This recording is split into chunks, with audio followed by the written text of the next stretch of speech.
everybody. Jess here with IGN's E3 live show for 2010, streaming straight from the show floor on e3.ign.com and YouTube. The gang at IGN is ready to blow your mind with 3 days of game demos, interviews, and new footage of all the biggest games here. But if that wasn't enough, we'll also be giving away some cool prizes each day via Twitter. Yeah, we know how much you guys like that free stuff, so make sure and stay tuned for the details. And for you viewers out there, if you have any comments about the show, hit us up on our Twitter at IGN, hashtag IGN Live, or join us on our Facebook.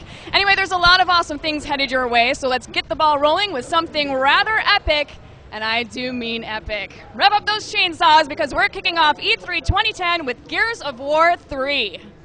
Hey, I'm Hillary Goldstein. I'm here with Cliff Blazinski, who is the design director at Epic Games, here to show off Gears of War. So Cliff, you know, we're going to start off with the E3 demo that you showed at the Microsoft press conference, but we will end with something completely awesome. You mentioned at the press conference that there was a new mode called Beast Mode, and we're going to kind of reveal it for the first time today. Yeah, originally when we were thinking about the script, we were like, yeah, let's talk about it, let's explain it. It's like, no, it'd actually be cooler to like let everybody wonder for like a day and a half what it is. So we're just like, yeah, it's Beast.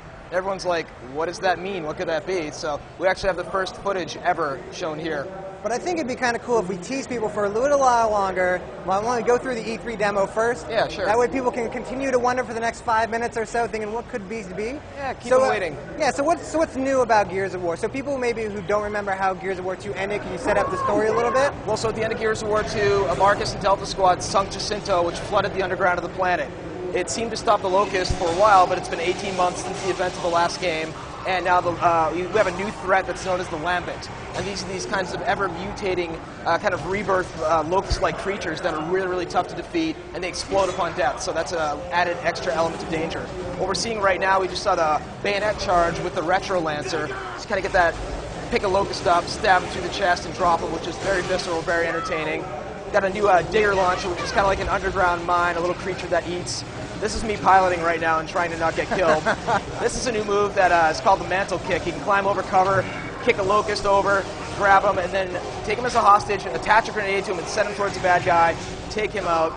Then I inadvertently knocked down Cole with that explosion. One of the other things we want to have is greater co-op interactions. So right here we have weapon swaps. I wound up getting a Lancer right here from Anya, so you can change weapons and ammo with your buddies. That's cool, right? Here you can see the Locusts who've been knocked out by the Lambent creatures. They kind of deploy by these stalks, which are these kind of tree-like organic substances. There's a Lambent right there. We also have a Drudge who mutates right there, one of the other Lambent types. Crazy arms flying out, tears a Locust in half right here, kind of top of the food chain now, right?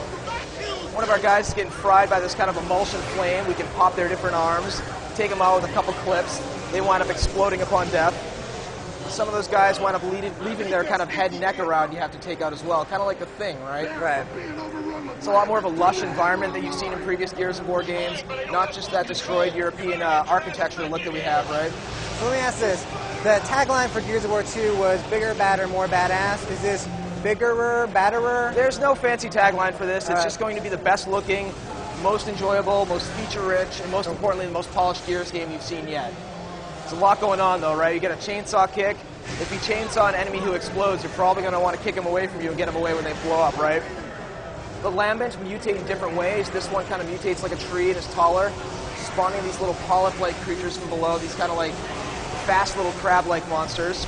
He winds up popping, and then a larger threat comes out in a minute here, which was kind of the pleasing moment from the press conference. Everybody loved the Berserker in the first Gears of War, so we're like, how can we make the Berserker better, right? Let's mutate him, right? Let's mutate her, let's add some crazy tentacles, and let's make her faster, give her a jumping ability, and make her even uglier than ever. Let me ask this question. So the Lambent and the regular Locust do not like each other. They do not. It's kind of a three-way battle right now, right? Okay. And the Lambent aren't really an organized force. They're kind of like this organic force of nature that just takes out anything that's in their way. So the Locusts are still tough. They have new ways to surprise you. But the Lambent are fast. They explode upon death. They mutate dynamically. And they're crazy. It's a great sequence. We're trying to avoid this bugger coming after me. Trying to wait for the Hammer of Dawn coming online. And trying to avoid everybody getting killed by the Lambent Berserker. Notice the Hammer of Dawn effects are improved. It's the latest Unreal Engine. We have amazing God beams coming out of the sky. It really pushes the Xbox 360 even further than Gears of War 2 did. And big finish. Well, if you're going to finish, you got to finish big, and this is I mean, a pretty there's what crazy better ending. way to finish than having a giant laser beam on your butt with a giant lambent berserker at the same time. Oh, we also have exosuits right now. You can see the silverback mechs right there kicking the door shut. And then here's the entire group of Delta right there, wondering if we in fact did fry that bitch. Fry that bitch? Is Cole your favorite character you've ever created? What's that? Is Cole your favorite character you've ever created? I am very, I love Cole because he's just such a big, pile of charisma. But we have new characters such as Jace, who is featured in the comic books. We just announced he's being voiced by the rapper Drake. And we're announcing some other new voice cast this week that's we're pretty excited about. Very cool. And then one of the other big changes for Gears of War 3 is that we're finally going to see female COGs. Yeah, female Gears are finally kind of taking place. Previously in the Gears world, females were kind of regulated to this bedside mode where they had to give birth all the time because humanity's population was dwindling. Now all bets are off, everybody's stranded now, and we have female Gears. Anya has evolved kind of from a pencil pusher, at a desk, to somebody who can really hold her own in combat. And then we have Samantha Byrne, who can really hold her own alongside with Anya. And we take our female Gears seriously in this game. We love, sexy characters as much as the next guy. But in this universe, we want to really take it seriously. So you can see our females are proportioned fairly reasonably. They're not half naked because it just wouldn't make sense for combat. And I think our female fans of the franchise will respect that a lot. You want to go for the Sigourney Weaver and Alien kind of look, yeah, right? a little Sarah Connor, a little Sigourney Weaver. Right. What would Jim Cameron do as opposed to what would Lowrider Magazine do?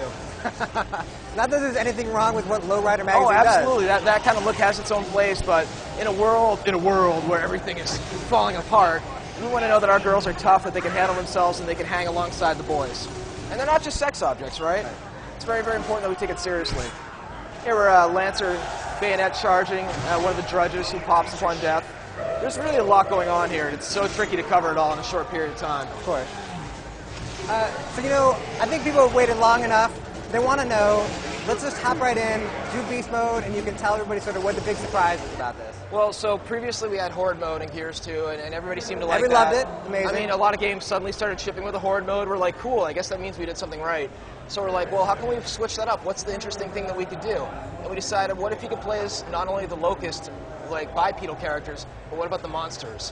What if you could run along the floor as a ticker and try and suicide bomb your enemies? What if you could play as a boomer and you could try and take out Marcus Phoenix? What if you could play as a berserker and you could be incredibly powerful and smash the coalition forces in some of their setups? And it's really kind of this, you can play as wretches also, kind of taking cover and sliding along, knocking over the bad guys, taking out the said female Gears. And it proves to be a lot of fun, so it's you and up to 4 friends on Xbox Live, taking on wave after wave of increasingly difficult pop. It's a lot of fun. Now, unlike Horde, where if I'm playing as a gear and I die, that's it for me in that round. Obviously, if you're playing as that ticker, your purpose is to just explode on somebody. So do you get respawns then? Well, so what you get is you get tokens that you earn by killing various coalition characters, right? And so the more tokens you get, the bigger creature you can unlock. And some of the creatures will be locked from the beginning. You're not going to be able to play as a berserker from day one. You kind of have to earn that right. But that said, I think the whole unlocking thing has kind of gotten insane in the video game industry, whereas you pay $60 for a game and you don't get any features, and you have to unlock it for 400 hours. We'll have a good stable of creatures, you'll be able to play as, and then you'll unlock the berserker. Right here you can see we have our Cantus, who kind of acts as our medic class. Has the ability to resurrect a lot of the Locust gunners and grenadiers, which is kind of a great thing. You hang back, bring him back into battle, and continue to fight. Here goes the ticker. He's a little bastard, man. He's got the little wiggly butt in the back. And what happens here is you have these great moments where you have a berserker versus the mech exosuit of the Silverback, which is pure magic. Yeah. That stuff is actually just incredibly awesome. So the control, say, for a ticker is that you have a button where you actually choose when to explode, is that right? Yeah, you basically hit B to suicide bomb. And you'll find when you try and take out the cog, they'll kind of dive out of the way, and you're like, no, get over here, and you'll get to the point where you get double kills. We often joke at work that the game mode's called Smear the Gear. Nice. And is this going to be the same setup as Horde, where it's goes up to 50 waves, or? We haven't quite figured out how many waves there'll be yet. We've played around with different numbers. We want it to be a game mode that you can kind of jump in and play for 5 minutes, or you can play for 4 or 5 hours. So we're still tweaking those numbers right now. One of the things I loved about Horde mode was that because it had different maps, even though you were fighting against sometimes the same, sort of sets of waves, just the maps themselves made those fights different. Is that kind of the same setup that we're going to get with Beast? Well, one of the situations we have here is you can see the cog are kind of entrenched, with turrets and fences and things like that. So depending on the map, depending on the layout, you could wind up dealing with an entirely different base setup that could make it a lot more unique or a lot more difficult or a lot more fun. Cool. She can't stop watching the Berserker. She has this Hulk smash, right? And she's like, screw your couch, I'm going to knock it all over. Well, let's ask that. So, controlling the Berserker, what kind of moves do you have available to you? From the get-go, she has a kind of a B smash where she kind of smashes the ground, kind of causes a area like radial effect of everybody. But if you press and hold A, she does her traditional Berserker Scream, and then just smashes through everything, kind of like a roadie run from hell. It's a lot of fun. She's also kind of myopic, right? She has kind of bad eyesight. We're still tweaking the mode. It's not quite perfect yet, but it's really kind of bad eyesight, right? You kind of have to deal with that. You have this immense power, but you can't quite see that well. Cool. And then, I think I'm most interested actually in the Cantus, which is the Locust Priest. So is that sort of maybe like your healer class almost? Yeah, absolutely. The Cantus is kind of the healer class, and you can heal a lot of the bipedal locust. And the funny thing about doing a class-based mode is that every person likes a different class, which is kind of the beauty of it. Some like being a suicide bomber, some like being a medic, some like being a big monster. We have something for everyone in this mode.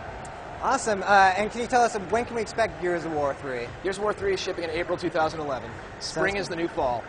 It really is. Thanks so much, Cliff. It's great seeing you. Good seeing you.